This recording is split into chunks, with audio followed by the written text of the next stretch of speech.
But सब तुसी बड़ी खुल के गल्लां करदे हो, चाहे पार्टी दी गल्लां होण, पार्टी दे बाहर दी गल्लां होण, तुसी कोई उस विच जनाब बिल्कुल ब्रेक श्रेक नहीं लांदे हो, ठीक है। सो इस हस्ते मैं तुहानू अज तकलीफ देती है। वी वॉन्ट टू अंडरस्टैंड कि पिछले कई सालों से अगर हम देखें तो आप लोगों ने मसल पावर जो है, स्ट्रीट पावर जो है, अपनी शो करने की कोशिश की पीटीआई ने, और किसी हद तक आप लोग कामयाब भी हुए। लेकिन जो ऑब्जेक्टिव्स थे, जो मेन ऑब्जेक्टिव्स थे, यानी कि आपके लोगों की रिहाइयाँ थी, या फॉर दैट मैटर कोई कोर्ट्स में रिलीफ की बात कर लें, या इमरान खान की रिलीज़ की बात कर लें, वो आपके ऑब्जेक्टिव्स अचीव नहीं हुए फॉर वन रीज़न और दी अदर। और अक्सर का सबकी बात नहीं कर रहा, जो लीडरान पीटीआई के बाहर मौजूद हैं सबकी बात नहीं कर रहा, कुछ लीडरान ऐसे हैं जिनसे गिले शिकवे हैं आपके वोटर को, सपोर्टर को, आपके अपने वोटर सपोर्टर को।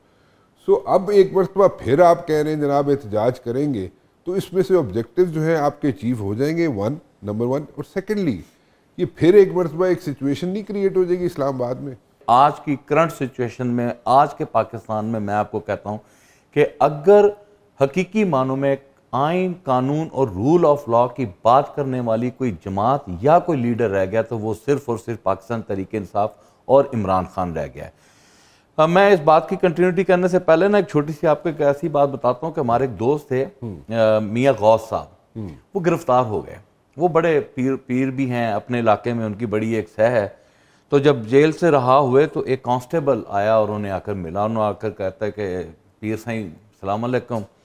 कहा पीर साईं आपको पता है कि आप जेल में क्यों थे? उसने कहा जी यार मेरे ऊपर झूठा मुकदमा बना था। उसने कहा नहीं। तो उसने कहा पीर साईं जब तक पाकिस्तान में रहते हुए आप आइन, कानून और रूल ऑफ लॉ की बात करते रहेंगे आप जेल में रहेंगे। मतलब कि ये सोच पूरी एक आम आवाम में है कि अगर आप अपने राइट के लिए अपनी आवाज़ को बुलंद करेंगे आपको जेल में डाल दिया जाएगा। जब इस तरह के हालात होंगे, अदलिया आपके खिलाफ फैसले देगी, और आपका जो पार्लियामेंट है जो कि फॉर्म 47 पर आया, 17 सीटों वाले, पहले सिंपल मेजॉरिटी, फिर आज 2/3 मेजॉरिटी, देखे ना, अवाम ने चूज़ किया नहीं है, अदलिया ने उन्हें लाकर 2/3 मेजॉरिटी दे के बिठा दिया। अगर इस तरह के हालात वाक़यात पैदा होंगे तो मेरी समझ से बाला तर है कि पाकिस्तान तहरीक इंसाफ कहाँ से इंसाफ लेगी। पाकिस्तान तहरीक इंसाफ अदलिया में जाती है, जजेस नहीं बैठते। लिहाजा हमने, और दूसरी बात देखें, मैं एक मिनट साथ आपको एक चीज़ें बयान करना चाहूँगा। देखें अगर आपने बात की कि जनाब फॉर्म 45-47, ठीक है, उस पर मैं आर्गू नहीं कर रहा, उस पर बहस नहीं कर रहा मैं, ठीक है। लेकिन अगर थोड़ा सा पीछे चले जाएं, जब पीटीआई की हुकूमत बनी थी तो वो आपके ख्याल में इलेक्शन ठीक हुए थे? उसमें सही आप लोगों को सीटें मिली थी? देखें मेरी बात सुने, अगर उस वक्त अपना, मैं समझता हूं कि मैं इलेक्शन हारा, मैं पाकिस्तान तहरीक इंसाफ का एमएनए था, ठीक है, और अगर इतना ही वो फेयर इलेक्शन या पीटीआई के हमारे you are coming up with one odd example ना, आप तो अपनी एक एग्जांपल दे रहे हैं, उसके अलावा कई लोग ऐसे थे जो सीटें निकाल गए, कई पीटीआई के लोग सीटें निकाल गए। इस बात को मैं एग्री करता हूं कि उस वक्त भी इलेक्शन के ऊपर सवाल खड़े हुए जब आपकी हुकूमत बनी, जब हमारी हुकूमत थी, ठीक है, उससे पहले भी सवाल खड़े होते रहे, इससे आज भी ये सवाल खड़ा है। मेरा एक सवाल है कि हम ये सवाल करते हैं, इसके हल की तरफ कब आना है? देखें ना कि आज तक कोई भी जीता हारा, हम पार्लियामेंट में आकर के हम क्यों नहीं एक ऐसा एजेंडा बनाते, क्यों नहीं एक ऐसा सिस्टम बनाते जिसमें ट्रांसपेरेंट इलेक्शन हो? आपके वोट को तहफ़्फ़ुज़ ना देना आपकी इकॉनमी की बर्बादी है। आपके पास 3.5 पौने 4 साल थे ना पीटीआई के पास। जी हाँ, हमने इसकी ट्रांसपेरेंसी के लिए, ट्रांसपेरेंसी के लिए इलेक्ट्रिक वोटिंग मशीन का इनेकाद किया, जिसे इन्होंने इलेक्शन, देखे मेरी बात सुने राना साहब, मेरी बात सुने, आपका जो इलेक्शन है, आप आइन शुरू कहां से होता है? आइन शुरू होता है जब एक शख्स घर से निकलता है, वो जाकर अपना वोट डाल के आता है, यहां से आइन शुरू होता है। अगर उसका वोट को तहफ़्फ़ुज़ ही नहीं है, उसका यहां डाला वोट यहां से निकलना है, तो फिर तो सारा का सारा सिस्टम ही खत्म हो गया। सब गुजारिश है, आपने तो सिर्फ एक वहां पे एक चीज वहां पे इंट्रोड्यूस कराने की कोशिश की अपने दौरे हुकूमत में, पीटीआई के दौरे हुकूमत में। आपने कहा जी ये इस तरह मशीन के तहत क्या कहते थे, इलेक्ट्रॉनिक वोटिंग मशीन के तहत आप इलेक्शन करवाएं। उसको जब एक्सरसाइज की गई, उसको जनाब उसको इन प्लेस रखने की कोशिश की गई, उसमें 10 फ्लॉज निकल आए, उनको एड्रेस किया गया, कुछ को नहीं किया गया, ठीक है।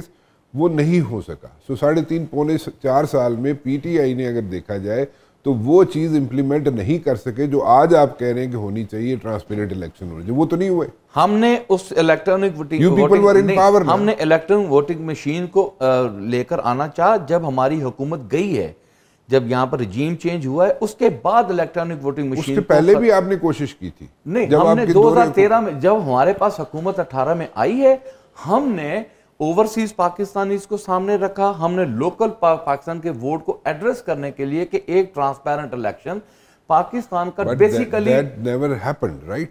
वो नहीं, वो रजीम चेंज हो गई जब हमें घर भेज दिया गया। उसके बाद नई हुकूमत आई, उन्होंने इलेक्ट्रॉनिक वोटिंग मशीन को रद्द किया, मुस्तरद किया और ओवरसीज पाकिस्तानी के जो वोट था उसको उन्होंने वहां से खत्म किया। गुजारिश ये है कि 3.5 पौने 4 साल में वो चीज इंप्लीमेंट नहीं हो सकी। सर वो तो होनी थी इलेक्शन में। सर बात सही है, लेकिन आपने उसको इन प्लेस तो नहीं किया ना। नहीं, हमने कर दिया था। हम नेशनल असेंबली में लेकर आ गए थे। आप लेके आए थे, बिल्कुल लेके आए थे, लेकिन उसमें कई फ्लॉज थे ना। जो फ्लॉज थे उसको वो एड्रेस हो सकते थे, वो इतने बड़े नहीं थे कि लेकिन वो नहीं हुए, वो नहीं हुए। और हमने कोशिश की, हमने उनको बारहा कहा, लेकिन अपोजिशन उस बात पे डट गई।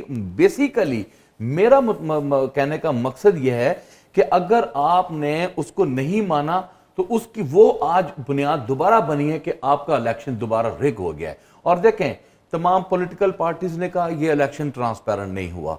हमने तो कहना ही कहा, हमने तो कहा ही कहा, हमारे साथ तो जो जुल्म हुआ पूरी दुनिया ने देखा। हमारे जो कैंडिडेट्स फॉर्म 45 लेकर आज तक सड़कों पे घूम रहे हैं, वो तो है। जेयूआई ने कहा कि इलेक्शन रिग्ड है, पीपल्स पार्टी ने कहा ये इलेक्शन रिग्ड है, एमक्यूएम ने कहा ये इलेक्शन रिग्ड है, सारी जमातें कह रही हैं इलेक्शन रिग्ड है। तो इसकी ट्रांसपेरेंसी क्या हुकूमत के ऊपर जिम्मेदारी नहीं आती कि जो हल्के आपके फॉर्म 45, 47, अब प्रॉब्लम यह है, अगर फॉर्म 45, 47 के ऊपर आप आते हैं, सबसे पहले शहबाज शरीफ साहब हिट होते हैं, नवाज शरीफ साहब हिट होते हैं। अगर जेयूआई अगर यहाँ पे शोर मचाती है कि इलेक्शन ट्रांसपेरेंट नहीं हुए, ठीक है, तो जेयूआई तो अपनी सीटें खो चुकी ना, और खोई किससे? पीटीआई से, ठीक है, केपीके में खोई उसने सीटें, वहां पे उसकी सीटें जनाब मारी गई। तो वो गिला किससे कर रही है? आपसे कर रही है कि जनाब हुकूमत से कर रही है? वो हुकूमत से कर रहे हैं सर। अच्छा, वो देखें ना, चलो ठीक है, कोयटा भी है, मतलब ठीक है, कोयटा है, मतलब केपीके है, कराची है, लेकिन वो सारिया सीटा, मेजोरिटी सीटा जड़ी हारी जेयूआई, वो हारी पीटीआई वाले। हम कहते हैं कि अगर आप ट्रांसपेरेंसी को यकीनी बनाते हैं, आप A to Z अगर ट्रांसपेरेंसी की तरह, तो केपीके हाजिर है।